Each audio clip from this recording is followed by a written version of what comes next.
హరి క్రియేషన్స్కి స్వాగతం సుస్వాగతం. నేను మీ శర్మని. కొంతమందికి రైల్లో ప్రయాణం అంటే చాలా ఇష్టం. మరికొంతమందికి బస్సులో ప్రయాణించడానికి ఆసక్తి చూపుతారు. నాకు మటుకు అవకాశం దొరికితే 90% రైల్లో ప్రయాణం అంటే చాలా ఇష్టం.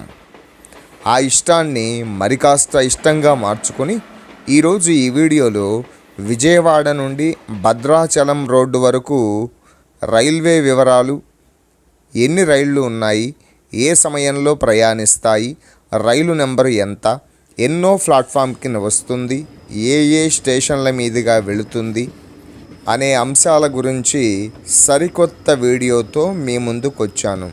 ఈ వీడియో కాస్తైనా మీకు ఉపయోగపడుతుందని భావిస్తాను. ఈ వీడియోలో విజయవాడ నుండి ఒంగోలు, వివిధ ప్రాంతాల నుండి భద్రాచలానికి బస్సు సౌకర్యం ఉన్నది. కానీ భద్రాచలానికి రైలు మార్గం అయితే లేదు. విజయవాడ నుండి ప్రతిరోజు ఉదయాన 2 రైళ్లు భద్రాచలం రోడ్డు జంక్షన్ వరకు వెళుతుంది.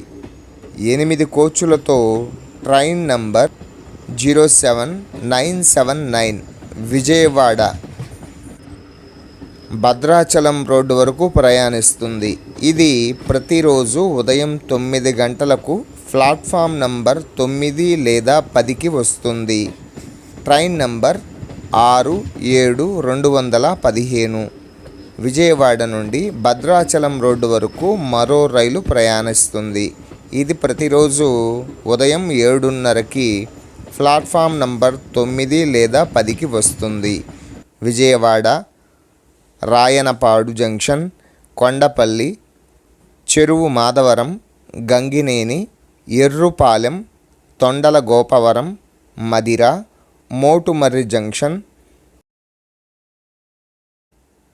బోనకాలు, Nagulavancha, Chintakani, Pandillapalli, Khammam, Malledugu, Papatapalli, Dornakal junction, Pocharam, Karepalli junction, Gandhipuram halt, Cheemalpahad, Tadakalpudi, Bethampudi junction Bhadrachalam road వరకు వెళుతుంది.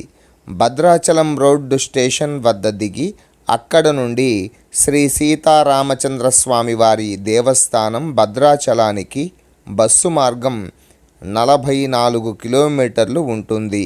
బస్సు ప్రయాణం కష్టం అనుకునేవారు ఇలా ఇష్టంగా మార్చుకుని విజయవాడ నుండి మీరు భద్రాచలం రోడ్డు వరకు హాయిగా చేరుకోవచ్చు. నేను మాత్రం వచ్చే నెల 29 నా పుట్టినరోజు కనుక 28 దుర్గమ్మకు ముడుపు సమర్పించి 29వ తేదీ భద్రాచలం రామ మందిరంలో గడపాలన్నది నా కోరిక. మీరు కూడా ప్రయాణాన్ని సుఖమయం చేసుకోండి. సదా మీ మంచిని కోరే మీ శర్మ.